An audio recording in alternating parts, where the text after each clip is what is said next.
The J. Michaels Show. Welcome back. Hey, before we get started this time, I'd like to ask you to subscribe to the channel. Subscribe, like, follow, do all the things. Whether you're getting us on audio or video or both, make sure you hit that subscribe button because we really appreciate when you follow and support the show. I have a guest today. We're going to get to him in a moment, but he's one of those guests where he covers the gauntlet of so many different things. I don't know where to start.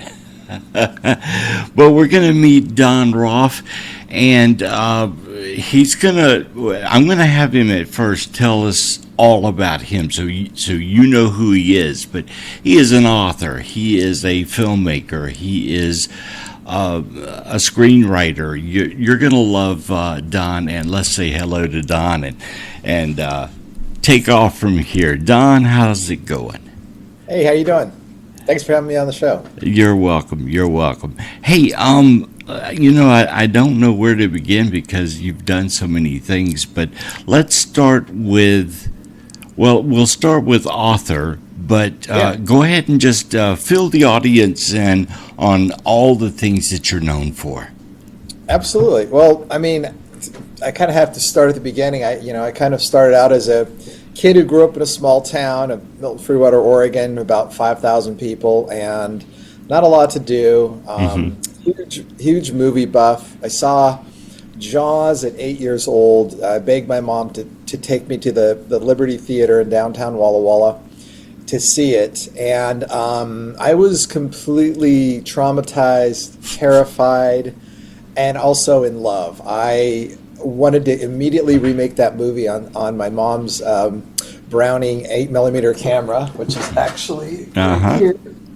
I still have it. Wow. And not only did it instill fear and fear of like large bodies of water for a long time and nightmares, but I wanted to do the same thing to people. I wanted to tell stories. I wanted to make an impression like that. And that was the first time that had really occurred to me. So cut to a few years later, 14, Raiders of the Lost Ark comes out, and then I'm like, another Steven Spielberg movie, and now I'm like, I'm going to make movies. Like, I want to be like, Steven Spielberg. He started out making movies as a kid, with his train sets and everything. So, yeah, me and my friends in August of 1981 made a really bad movie. It was called Psycho 81.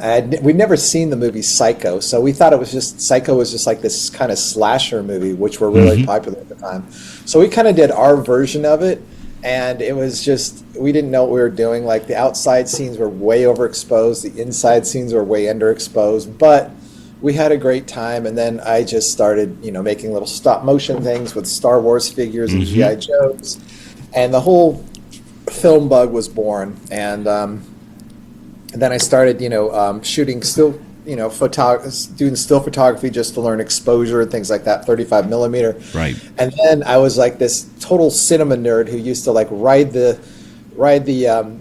football bus to all these games, and and I'd be listening to like my soundtrack music, like Jerry Goldsmith and Ennio Morricone and everything, stuff they'd call grocery store music. But I would film the games, and then as a reward, they would let me borrow the video equipment on the weekends. And video was this was kind of like home video was kind of new. You still had the camera that was attached to the thing. You had to carry it. Absolutely. And you couldn't shoot against certain light because it would actually burn into the lux of the camera.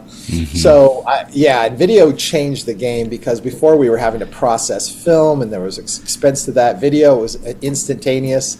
And you had 2 video recorders, and then not only could you rent movies and dub them, and which we were doing a lot, but then you could do sound on sound. You could start doing editing, and so I started that took off. In high school, I did acting at plays. I did stagecraft, building sets, like anything, makeup. We had one scene where they didn't know how to do a throat slitting thing, and I'd already studied all this stuff. I saw movies like Taxi Driver, and those movies. I used to try to figure out all the makeup effects, and we would actually film a scene just to do a makeup effect. Like, how do you have a blade come across a knife, have the blood come out, and we would figure out all those little techniques of how to do these blood effects and stuff like that. So, yeah, very fun childhood. And then I did a stint. I just didn't really. I wasn't really great in school. Most of the time I spent. For example, in our typing class, I took typing class so I'd get good at writing scripts. And then instead of the assignments, I would just write scripts all day. So I wasn't a great student. I wanted to do my own independent study. So I went I joined the military for 4 years. I was a Army Ranger at Fort Benning, Georgia, 75th Rangers, and I did that for 4 years. I was kind of listening to that voice that was like, "You'll never make it as a movie maker. You'll never make it as a writer. You might as well just give up and join the military," which was always one of my passions too, because I saw a lot of war movies when I was a kid, and like certain movies just kind of instilled. I always liked the special forces element of. Yes. And like movies like The Wild Geese and the Green Berets and Predator and First Blood and all those movies, they definitely were like they put the zap on my head of like, oh man, I want to try this out. So I did that, and I managed to go to airborne school, go to Ranger Indoctrination program, RIP, and passed, and went to a unit, and then we went to combat and. December of '89, Operation Just Cause in Rio Hato. Went down there, and that definitely put kind of reality in my brain. It's like, okay, well, it's not just training. There's actually people who die here, and that really affected me. And then I thought I would do that for a while, and then about 2 years in, I was like, I think I might maybe want to still make movies again. I was like, I want to go back to school and really be serious, be a serious student and really try to make movies again. So I did, I finished my stint in the Rangers 4 years, came back, and, when I was like basically a C student at best, C's were like A's to me. I came back and like flying colors. I went to community college, used my GI Bill, straight A's all the way through. And then I went to the Evergreen State College. And my girlfriend at the time, I really wanted to go to like USC or UCLA because that's where all my heroes went to school. And my girlfriend at the time convinced me like, oh, there's a film program at the Evergreen State College in Olympia. And I was like, where is that even? So I went to Evergreen and got my hands on all kinds of equipment, 16 millimeter, Steenbeck editors and, 16 millimeter equipment. Wow. And so I made a lot of student films there and really got to work the equipment and took all the film programs there, graduated. And then during the summer of one year, they had a screenwriting program, and I really wanted to write my first feature-length script. I'd read the Sid Field book called Screenwriting, which was kind of the popular book that came out in the early 80s, and a lot of people were writing spec scripts in the 80s. So I read that, but I knew I wouldn't finish a script if I just tried to do it on my own. So having a class kind of put a fire under my butt to to finish a script. So I went through the class, I finished the script, and even did 1/3 of a rewrite before the class ended. And then the screenwriting, once I had that confidence to start cranking out feature scripts, I kind of went nuts on that. And didn't really know what to do with them at the time. So I started submitting them to contests. That was like a screenwriting contest. Right. And they started to get noticed, and that was for a writer, that was some incentive right there. I was like, wow, I think I might be a decent writer if people are starting to, I'm starting to go from a quarterfinalist to a semifinalist. And I had one of my scripts kind of performed on stage at a place called Cinema Seattle at the time. It was through the Seattle, I'm trying to think of the organization. It was, Cinema Seattle. They had a little place called the Alibi Room, which was, I think it's co-owned by, I'm trying to think of his name, Tom Skerritt, who was in Alien, MASH, things like that. and they would have these little script readings down there, and people would perform these scripts almost like they were on a stage, and you'd read through these scripts, and it was a great way for local writers to kind of get seen. And one of my scripts really got a lot of notice, and got to go through that process. So cut to just me writing script after script, submitting. I got from that the Cinema Seattle, I actually got an agent.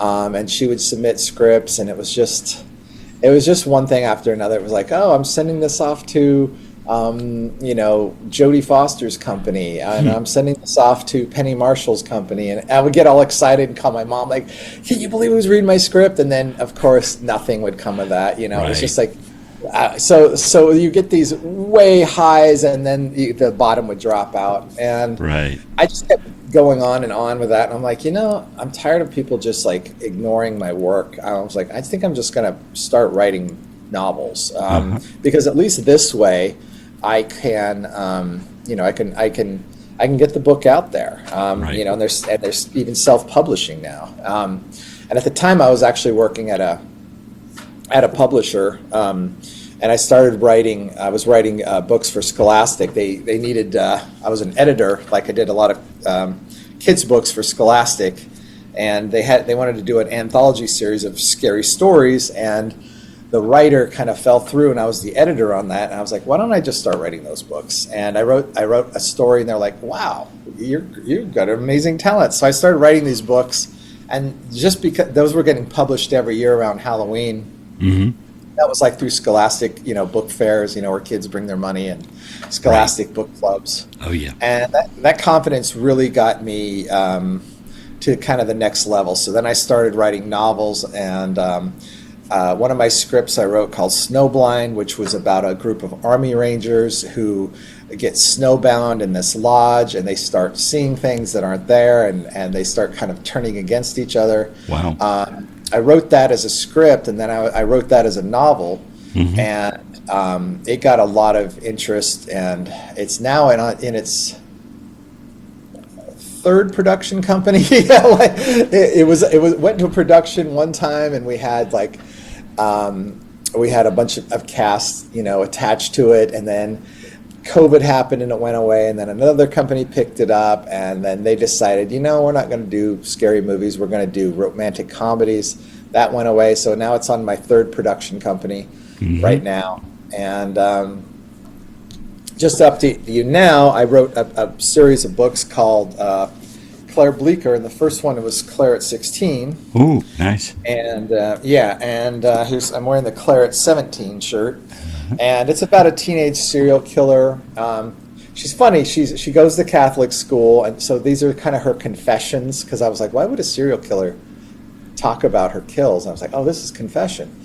And she's like hardcore vegan, so she wouldn't kill a fly. But if you're a creepy dude, she will kill you. She will kill you. She's got dissociative identity disorder, so if she gets in a stressful situation, she snaps, and what she calls the other Claire kind of comes out.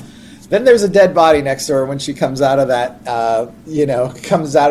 that fugue state, and then she's like, "What do I do now?" So they were written as very kind of darkly comedic. I would say be basically Dexter meets Heathers. The movie Heathers, which was a very dark comedy, and that just got turned into a movie. That was my first book that got turned into a film.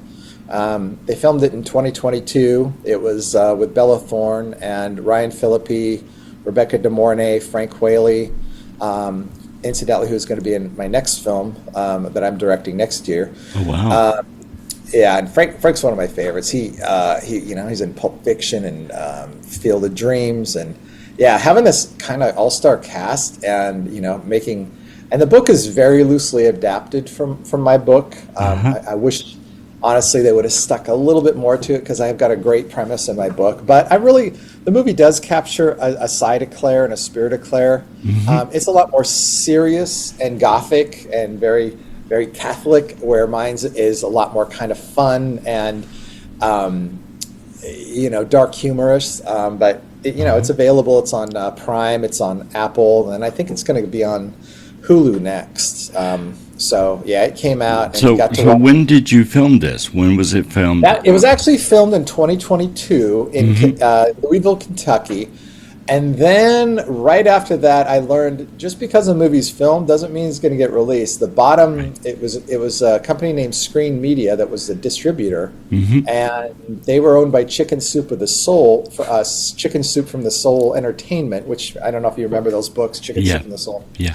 Anyway, they decided to purchase Redbox. They thought that was a good idea, kind of post-pandemic. They thought that was the future, but Redbox was already, I think, in the red as far as like, so they, that they just took on that debt and it sank everything just went down with the ship. We were including moving away from DVDs at that time. Exactly. Yeah, Yeah. yeah. They really thought that, I think they, if they would have gotten on Redbox maybe 10 years before that, that would have been something. But yeah, that Redbox was on its way out. So the movie went down with the ship. But fortunately, something wasn't, from what I'm told, some paper wasn't signed. So they were able to take it out.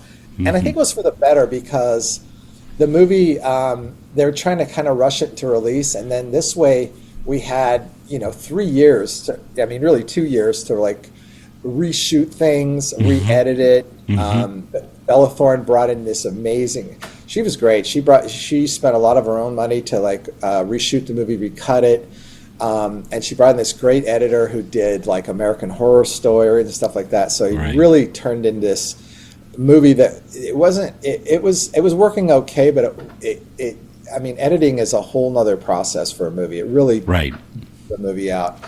And yeah, they built that movie up into something, and it's amazing what they did. And the music by an artist named Zola Jesus, which I think they're actually releasing a soundtrack through Sacred Bones Records, and hopefully a physical media disc too. I know Quiver Distribution, who picked it up and released it. They've released other movies, so that's out right now. And then I spoke to my producer yesterday, and another movie that was an original script that I wrote 2 years ago in 2013, and I was looking to do it as a micro-budget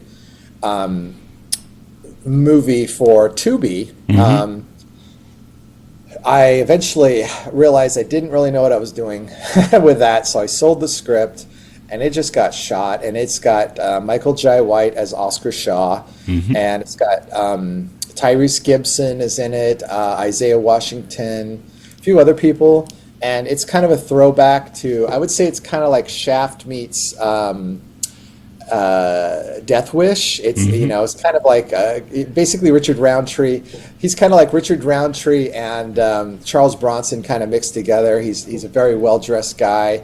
He's a former police detective who was kind of framed for a crime he didn't commit. He's out on his own. The neighborhood's kind of going, it's going downhill. His friend kind of warns him, hey, this is, we got to do something here. And then his friend ends up dying, and then Oscar Shaw realizes, hey, I've got to, do something here. So he kind of tries to find his friend's murderer and kind of goes full vigilante. And Claire Bleeker and Oscar Shaw are very similar, even though one is a 57-year-old black man and one's a 16-year-old, white serial killer. They're very similar in where they're sort of kind of apathetic, and they kind of sit back and they don't really know where they belong in the world. And then somehow violence kind of comes to their front door, and they're really good at it. They're really good at violence. And so they take that opportunity and they kick a lot of ass. So as a screenwriter, how much involvement do you have when one of your books is turned into a movie? Do you have a say in casting? Do you have a say in how it's shot or where it's shot? Yeah. Sometimes you do. With in the case of Claire at 16, the original writer director was a guy, a good friend of mine named Mark Pavia, and he did a couple movies. One, a Stephen King adaptation, was his first movie. That was called Night Flyer, from a Stephen King short story. And then he did another one called Fender Bender a few years later. And he's working on another Stephen King short story adaptation. he did the first pass of the script, and it was very it was so faithful to my book. I was almost too faithful because his script was about 250 pages, and it's like, Mark, you can't, like, this script has to be 100 pages. You cannot have. I appreciate how faithful this was, but it's too much. So he worked on cutting it back, and yeah, I had a lot of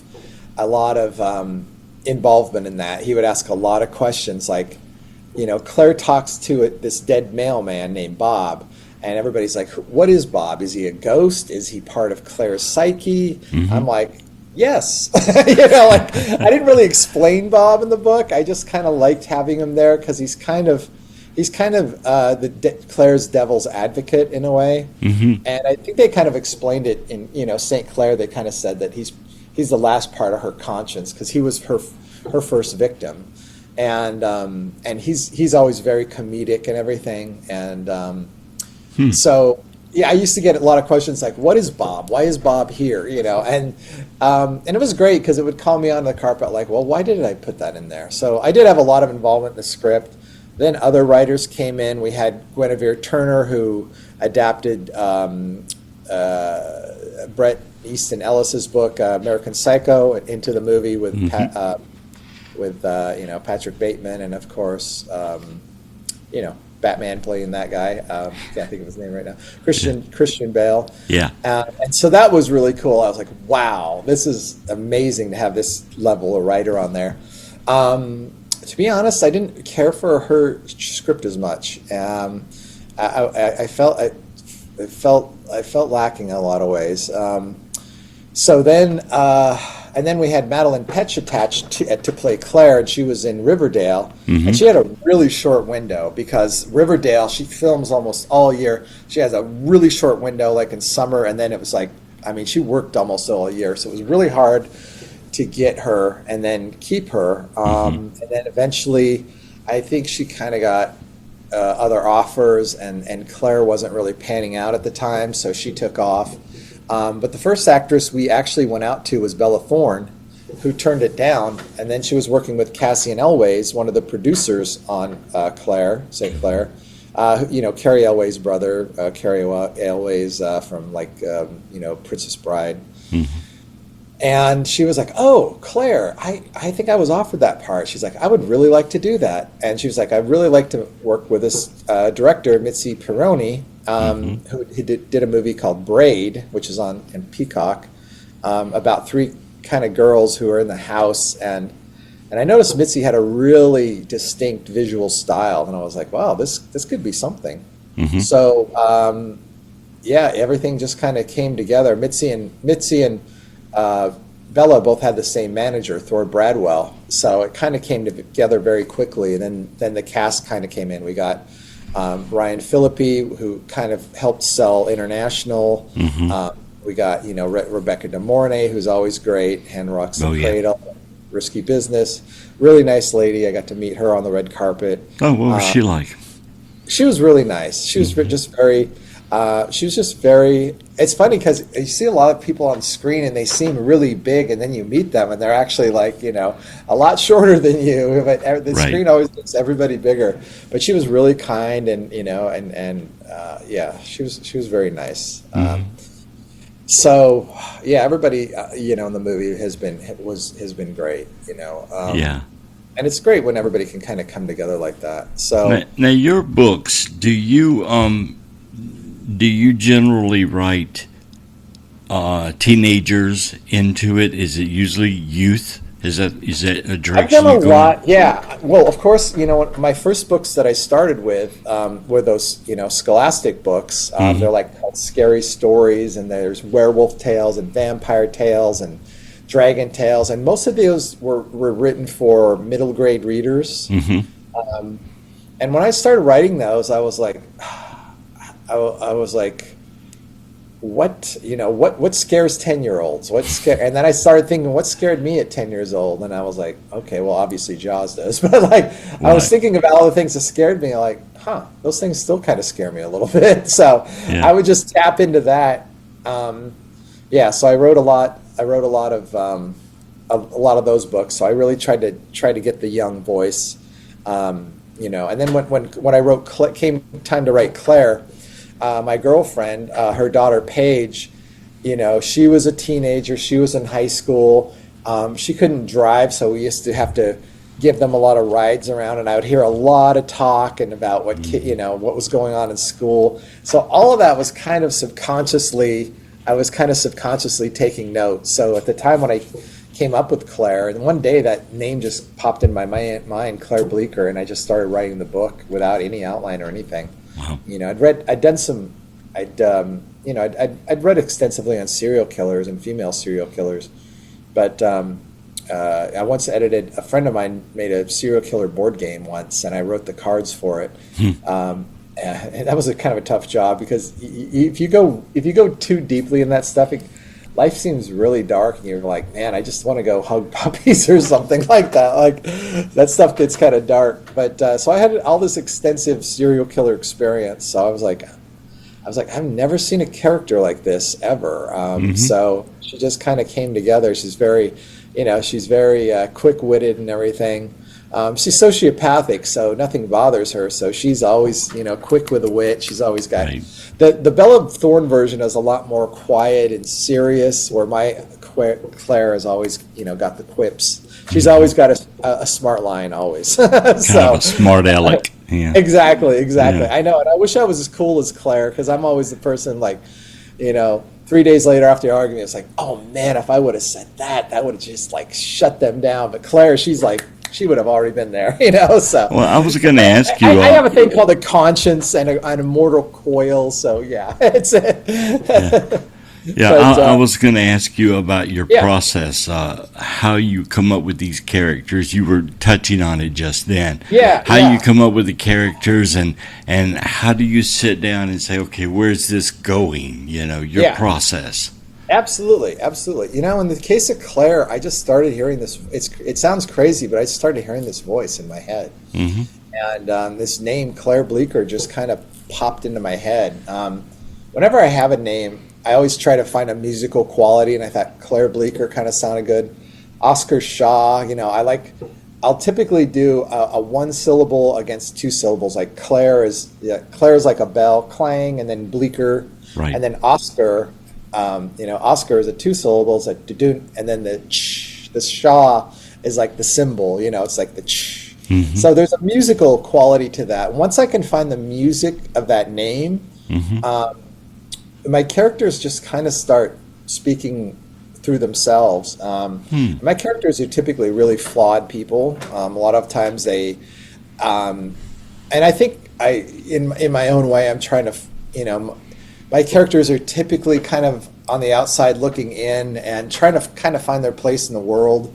And of course, that's a lot of me, because I'm trying to find that for myself. Like, where exactly do I belong in the world, and why? And so I put a lot of those questions in there, and they're always typically flawed characters, because we're all flawed, nobody's perfect, and that makes them relatable, So especially if you give them, like, if they're kind of more elevated, like Oscar Shaw and Claire Bleecker are, you have to give them a very normal, kind of like flaw in some way, whether it's self-doubt or whatever they're dealing with at the time. So once I get that, the character just kind of tells me the story. I mean, I do outline, I can't, it's hard for me to go into anything without some kind of a beat sheet or an outline. In the case of Claire, I didn't. I was just like, man, what messed up thing could happen next? And then the next day I would start there. I'd be driving at work. With Claire, had wake up at 5 a.m. I'd go to bed at 10 every night, wake up at 5 a.m, right, for about an hour and a half, and then be at work by 8 o'clock. And that was one of the most productive and funnest times I ever had. I'd be at work and everybody's dragging the ass in, like, tired. And I'm like, woohoo, I wrote 1,500 words of my novel, and I'm jumping around, If I ever get my writing done for the day, I'm like, I don't care if there's a giant meteorite coming to Earth. I'm just like, I got my writing done for the day. I can handle anything. So, that's, my process. I try to do it, I don't write every day. I try to write like at least 5 days a week when I'm really working on something. And typically, 1,000 to 1,500 words. More than that, I get kind of burnt out. So that equates to like screenplays. I like 5 pages is good. That's not a lot of words because scripts are there's a lot of white space in scripts, and about 5 pages on a manuscript is about right.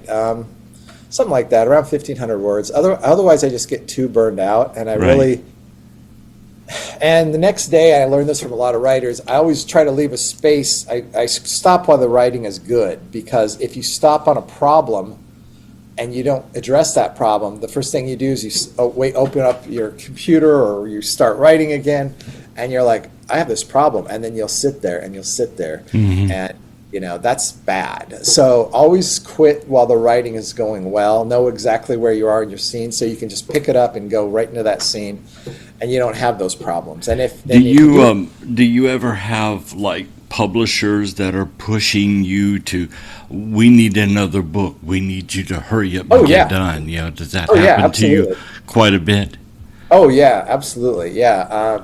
When I was working with Parliament House Press, they did the Claire books.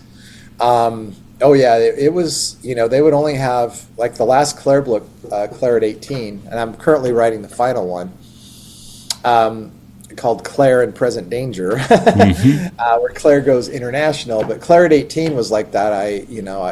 They wanted to get a book out. They're like, hey, we need a book every year. And, and I just, that book was, the first one just came out like butter. It just like, boom, it just flowed.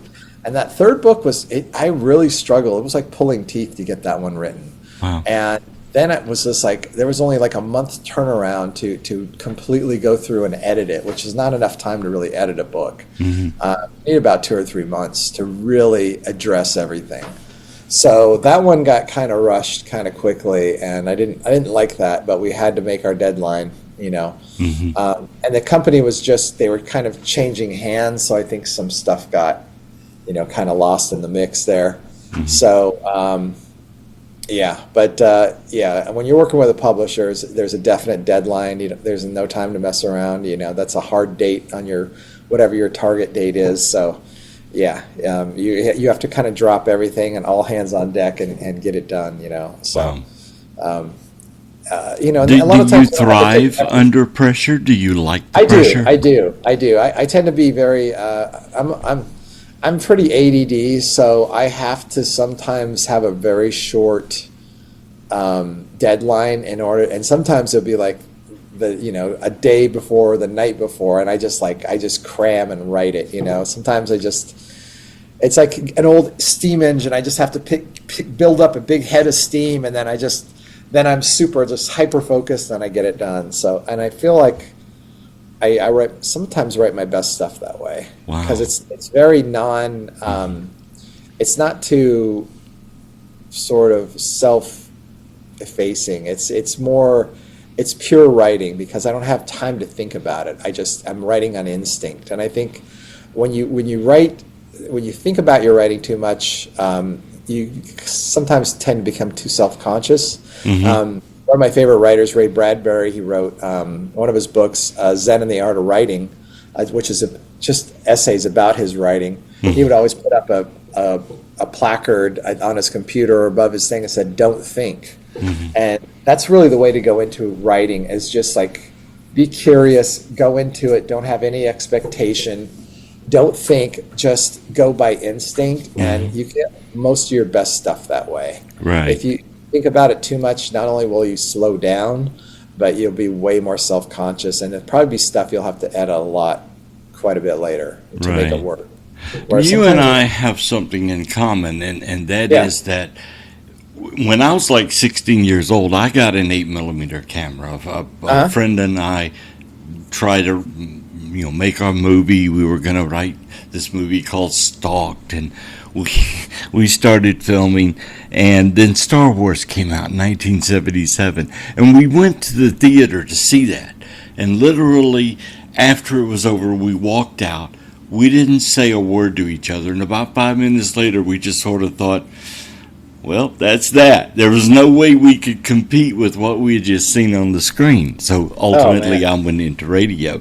Yeah, But yeah, I was going to ask you, when you're writing yeah. books, do you think to yourself, I'm writing this like it's a movie? I'm writing it with the hopes that it becomes a movie, or is there a cadence that you put into it that you're thinking this is like a movie? I mean, how much does that influence what you're writing? Oh, absolutely. I learned writing by screenwriting. Mm-hmm. I'm also an avid reader, but my novels tend to be very. I've been told they're very cinematic. Mm-hmm. They are in a way like written movies. Mm-hmm. I don't write to try to have something adapted, Mm-hmm. but they are very easily adaptable because they are so cinematic. And I Right. think like a screenwriter when I write, Exactly. yeah, the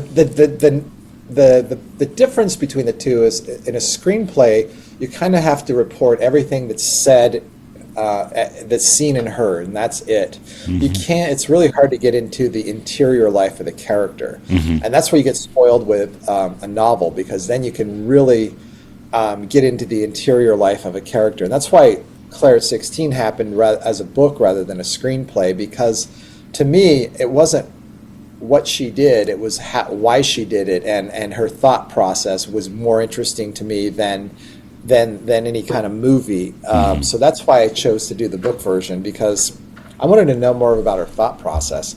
And honestly, I didn't know what her thought process was until she kind of told me. It was kind of like having Claire over my shoulder just dictating, and I would just write. So it sounds crazy, but No. honestly, I get nervous when I don't hear the voices in my head because if I don't hear the voices in my head, my characters aren't talking to me, and Uh-huh. then I start getting scared. When I have the voices, and a lot of times it's several at once trying to like compete for space, then it's basically okay. If I write this thing, that voice is quiet for a while. Then I need to write this other thing really quick. That voice quiets for a while. Then I write this other thing. That voice quiets for a while. So it Mm-hmm. sounds crazy, but Do, that's so, do you write in like a flow from beginning to end, or do you write sections and then put them together later? sometimes I try to write chronologically, but sometimes I'll come to a scene and I just have no idea how I'm going to negotiate that. So it might be a big sequence or something like that, and Mm-hmm. sometimes I will skip ahead and Mm-hmm. I'll be like, okay, I don't know what's going to happen in that scene, but I know what's going to happen in this scene and the scene after that. So sometimes I'll skip ahead and write that scene, and then Mm-hmm. sometimes because I skipped ahead and I know what transpires in that following scene, then I know what I need to address in the previous scene. Sometimes that helps a lot. So Right. yeah. Otherwise, because if you just sit there and hammer yourself, you're not gonna, write something. Always write something. Don't just sit there. Write something. And if you honestly can't write anything, get up from your computer and take a walk around the block. Like walking Right. has made me is the most creative part of my writing process. Like I walk every day. I get all my best ideas when I walk. I figure out problems when I walk. I know Stephen King. He mentioned that too. He was writing The Stand. And he'd already written 500 some pages, and then he got stuck. Mm-hmm. And he was like, "What am I going to do? I can't throw this book away. I'm way too invested." And he just kept walking. And then he decided, like, I've got way too many characters. What if there's just a closet bomb that blows up and gets rid of like half these characters? And that was his solution. But it took him a while to come to that. It's like, I've got way too many characters. I don't know what to do with them. Oh, a bomb. Boom. There we go. It takes care of that problem. Now I only have to focus on a couple of characters. So, but he did that all through walking. So walking, it really does answer all the questions. When you So- when you walk like that, do you listen to music? Does it kind of become the soundtrack for your writing? Sometimes I'll listen to audiobooks. Sometimes I'll listen to music. But honestly, the best walks I have are when I have no expectation of what's going to happen. I'm not going to think about anything in particular. I'm just going to leave myself open. I like to walk around water, especially like, we have Mill Creek here. So like the sound of water is really, Mhm. it's good for really getting your imagination flowing. But if I walk with, no stimulation except what's on the outside, I get usually, and it's kind of a form of meditation. I also meditate. Yeah, but, I was going to ask you about that. How does that enter into your writing process? Meditation is great because it's kind of like people have this kind of mystical thing about it, but really meditation is really concentration practice. Mm-hmm. It's really sitting for 20 minutes, and ask somebody to just sit for 20 minutes and do nothing. A lot of people would go insane. They so allowing yourself to do that, especially if you're a person like me who's, a very caffeine addicted ADHD person, that's a really hard thing. A lot of times I don't have any stimulants until after I meditate. That helps a lot. Uh-huh. But just quieting your mind like that and just turning the noise down is when you can really dig in what David Lynch calls catching the big fish. You can go in, you can fish in deeper waters and get the bigger fish, the bigger ideas, and pull those out, because we deal with so much static on the surface level. But you can really deep, dive in deep down. And my walking is the same way. If I don't have any stimulus at all, no music or anything, just trying to think about nothing. And even if an idea comes in my head, it's kind of like meditation. You just kind of like acknowledge the idea and then you push it away. Like, I'm not going to have any emotional attachment to that. And then sometimes you will get something like, that's interesting. What if, it always starts with what if.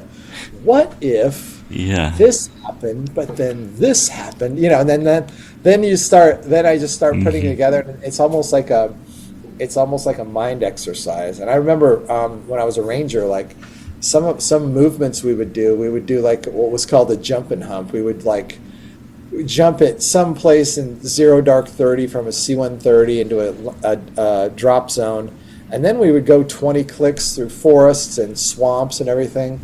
And a lot of times to just occupy my mind, and you have to be thinking tactical all the time, but when you're practicing, there's no enemy around, so you're just kind of like, I would do that. Like I would just come up with these amazing stories, and I wish I'd written them down, but it was just kind of a mental exercise, Do you ever build that story up in my head? Yeah. For the 20 miles, the 10 miles that would be, traversing, and it would just be like a movie in my mind that I would create, and I would tell the whole story.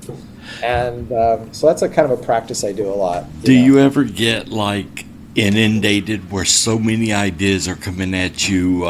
You're trying to handle it all at once. Always. A lot of times your brain just wants to your brain wants to self-sabotage. I feel like your brain kind of just, it's not being stubborn. It just wants to go towards pleasure all the time, and that's what a lot of writers have. It's like, we get kind of inundated with our phones. We get that dopamine hit from our phones. Oh, I got a like here and there. Where we should be getting that dopamine hit from our writing, but we're always going to go to the easy thing first. And it's the same with stories. It's like I'll be writing one story, and all of a sudden this other story is like, oh, that's golden right there. Why am I wasting my time with this? So what I do there is I will put my story down, and I will write everything about that other idea, and then put it aside. And then it kind of shuts that idea up for a while because it just wants to be heard. Then I'll go back and finish the one thing, and then I'll go back and sometimes it's a good idea, sometimes it's not, So. Wow. And some ideas I'll ignore, like Snowblind I ignored for a long time, and it was just one of those ideas. They're like ideas a lot like they're a lot like salmon swimming upriver. Like the really strong ones, if you kind of just have an idea and just keep pushing it away, but it keeps coming back. Those are the keepers, because they're the strong swimmers, and those are the ones you want to. Yeah. Because I've initiated on some ideas that weren't very half baked, were not thought through. I would just have that idea, and the next day I was writing it. Like some of those are the worst ones. And sometimes it's really good to let some of them just really marinate. And I've had ideas. Claire came to me in 2012. And I didn't even act upon that idea until 2013. I started writing it August 5th of 2013, but Wow. I got the idea about a year earlier than that, but I didn't really know what to do with it, and it just kind of marinated for a year. It sounds So, like you're doing a lot of like multitasking, you know, yeah, yeah. and so is it hard to keep track of it all? It is. And I don't think anybody's really good at multitasking. I think you just, put off one thing and, it's hard to be good at many things. Whenever you multitask, something always has to take a back seat. So, yeah, like I said, it's, you just have to manage it. However, you write that idea down to its fullest and put it away. But I've got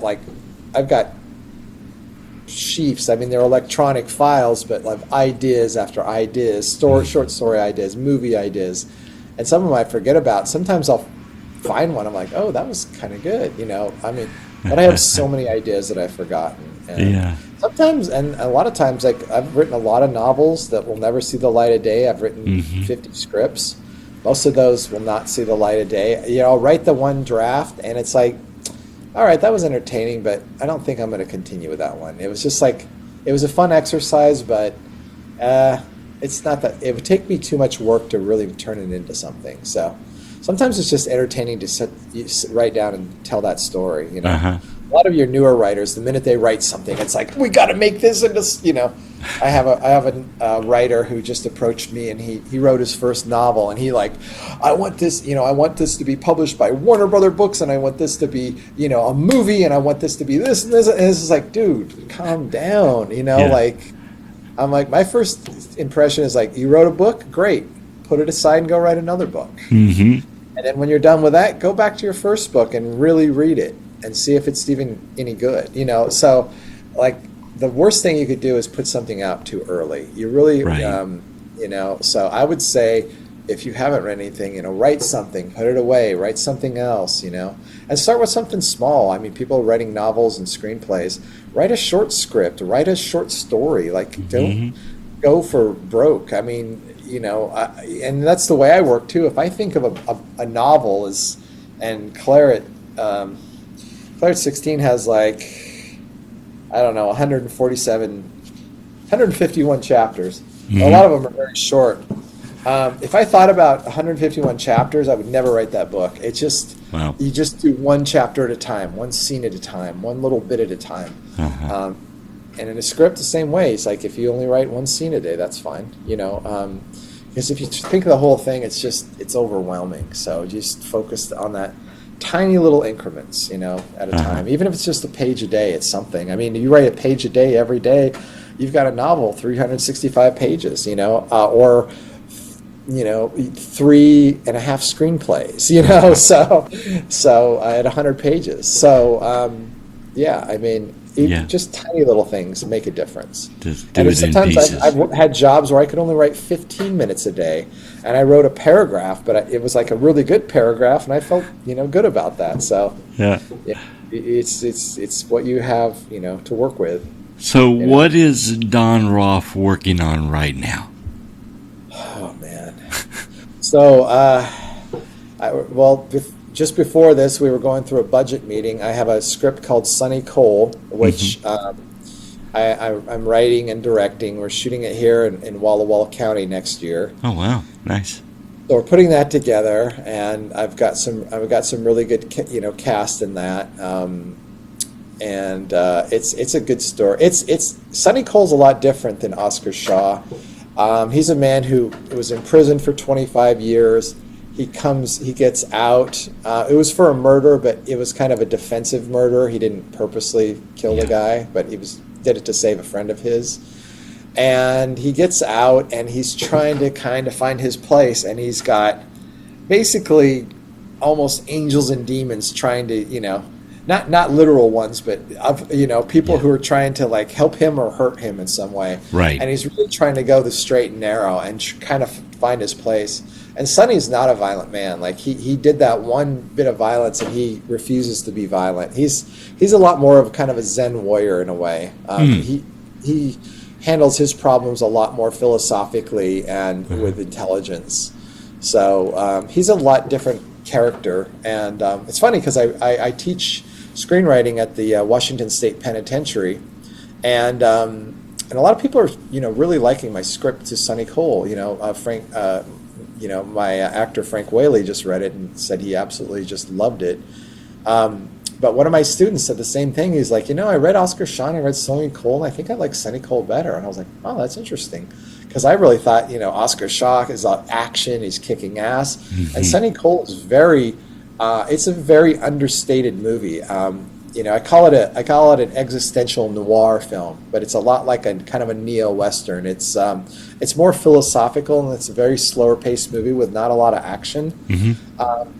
But he preferred that one to that, and I don't know if it's the language, if it's the landscape, if it's the character. I don't know what he was responding to, but I mean that was kind of interesting to me. That action and gunplay and violence and kung fu don't necessarily make a great movie. Sometimes it's the understated stuff that people respond to. So, So, when are you going into production of this movie? Do you have an idea yet? And has it been cast?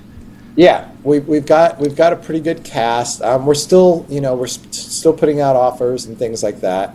But I don't really want to say who's cast in it yet, but we are looking to shoot it in 2026. Spring of 2026 is what we're looking to do that. So. Oh, nice. Yeah. And how involved in it will you be? Will you be on the set when they're shooting? Oh yeah, I'll be directing it. So this will be my first feature film that I'm directing. I've directed a lot of course, like I said, short films and stuff like that. This will be my first feature. Wow. So I'm really excited about this because this is something I've always wanted to do. I mean, since I was 14 years old. Yeah. So that was 44 years ago. So you're the director and you're the writer of this. Yeah. And producer. And the producer. Okay. Yeah. So do you ever feel like I don't know how to say this. Yeah. You want the actors to be the characters so badly that maybe even if they're doing it well, you're a little too judgmental of how they are. Is that going to be an issue for you? Honestly, when I wrote the script, I had certain people I knew I could get. Mm-hmm. Like the actor who plays Sonny Cole, the eponymous Sonny Cole, is a good friend of mine named Skeeta Jenkins, mm-hmm. and he's done a lot of horror movies. He was in like one of the Puppet Master movies called The Littlest Reich. He was in another movie with another friend of mine, Bonnie Aarons, who plays the nun in the Conjuring movies, who's mm-hmm. also good in Sonny Cole, and I wrote a part for her in that. It's called Jacob's Wife. She was in that. He was in that with Barbara Crampton and Bonnie. He's just a really great actor. He's got a great voice, and I kind of wrote that part knowing Skeeta. Uh-huh. Skeeta and Sonny are very close, mm-hmm. so I typically try to write the parts based on the people I know that might be good for it. And honestly, I'm not precious with my dialogue. Like when we get on set, people will know the script. They'll be on book, they'll be off book. They'll know their work, Right. And honestly, as long as they hit their marks on the dialogue, like there's certain lines that moved the other line. Right. I'm not 100% like where it has to be said exactly as. Right. I was going to ask you. Do you let them ad lib a little bit if they feel the character would be different than what's written? Absolutely. Yeah. And I do the same thing. I just shot a bit part in one of my friends' movies last year, mm-hmm. and I did something I'm going to ask all my actors to do. It's like, when you sit down with your character, I want you to write a one-page scene. Like, who is this character? Why are they here? What's their backstory? I offer some of that in the script, but it just helps you understand why your character does what he does. My character mm-hmm. he's a bookstore owner, and I mean he was just in a page and a half of scene. but I wrote his whole backstory because his backstory made me understand why he's doing what he's doing now and why he would say it the way he would say it. Right. And so, and then and the dialogue, it was all right dialogue, but it just didn't.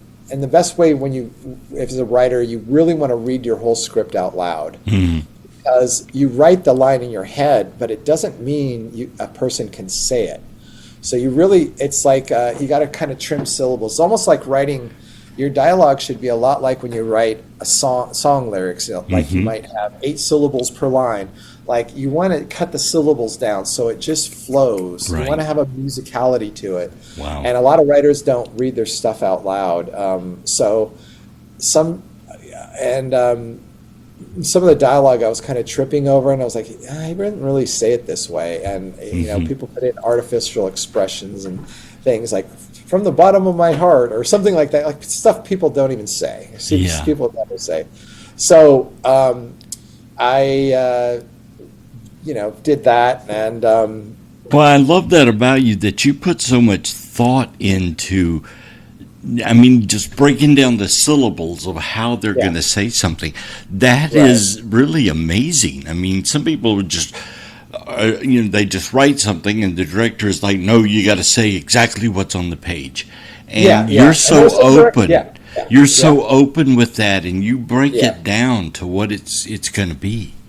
Right. Yeah, exactly. I'm not a stickler for that because sometimes, and with luck, the actor will know the character better than me because by that time we've probably rehearsed it over and over again, and we've done the Zoom calls, and we've done the table reads, and hopefully they know the character so much better than I do, right? That they would be like, I don't think Sonny would say that this way. He would say it this way, and that's what I'm hoping for. Like, please know that character better than me, because it's kind of your job. But also, if you occupy the character that deeply, then like whatever you do on screen is going to be magic. Exactly, because an actor has to become that character when they're in front of the camera.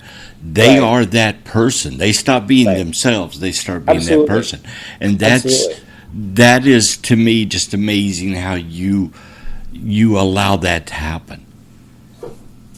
Yes, absolutely. And as an actor, that's how I know how to. I don't think of myself as an actor. I've done some I've done short parts. I've done some TV commercials. I learned on stage.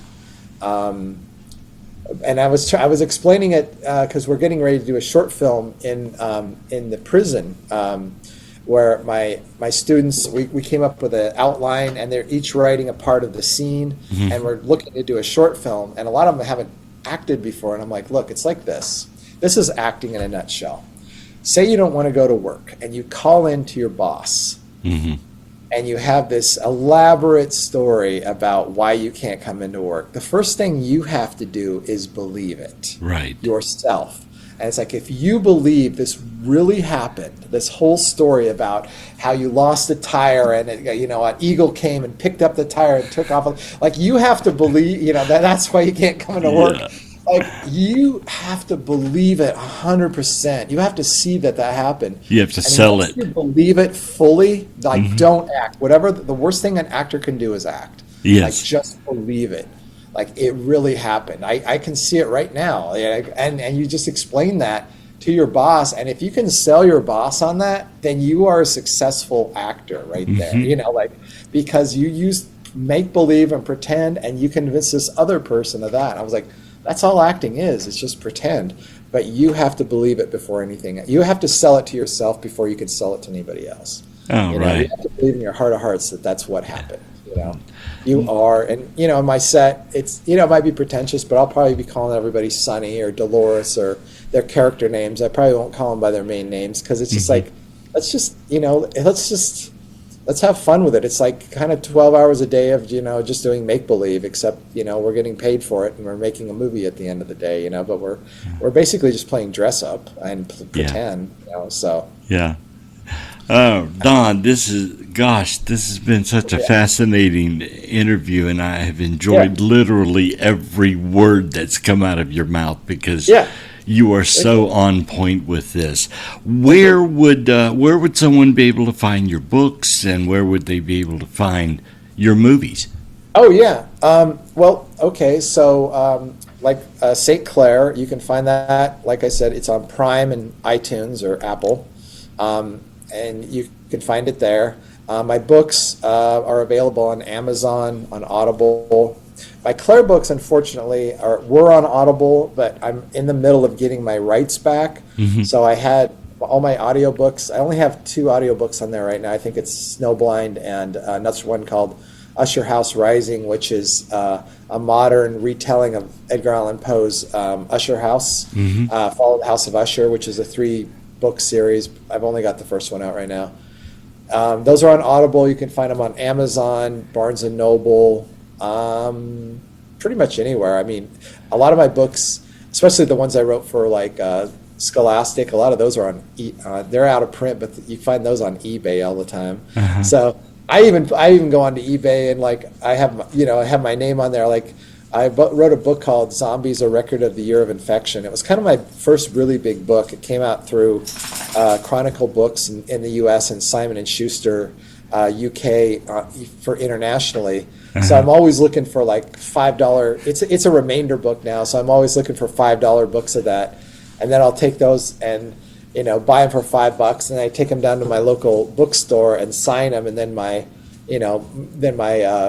the seller sells them for like $10, and then it's kind of fun, make a little profit there. So yeah. Social media, where would someone find you on social media? Oh, I'm all over social media. I'm on mostly I occupy Instagram and Facebook. I have Instagram. I spend a lot there, and then I have a personal Facebook page, and then I have an author Facebook page. And then there's a Claire page. Claire has her own Facebook page, and then there's a Claire at 16. It's all things Claire. Brambleberry Books is my my company, and I'm going to start putting out more books there. I'm slowly getting the rights back to all my Claire books and putting those out. So yeah, I'm all over. I mean, if you just Google my name, it's crazy. I probably spend way too much online. I should be. I think about the 3 or 4 hours a day I spent online. I'm like, man, you could have got a lot of writing done in that time. So. Well, that's me. I'm on there a lot too. Well, Don, it has been such a pleasure having you as a guest today. I really appreciate it. Thank you so much for being on the show. Absolutely. Thanks so much for having me. And we'll see you next time on The J. Michael Show.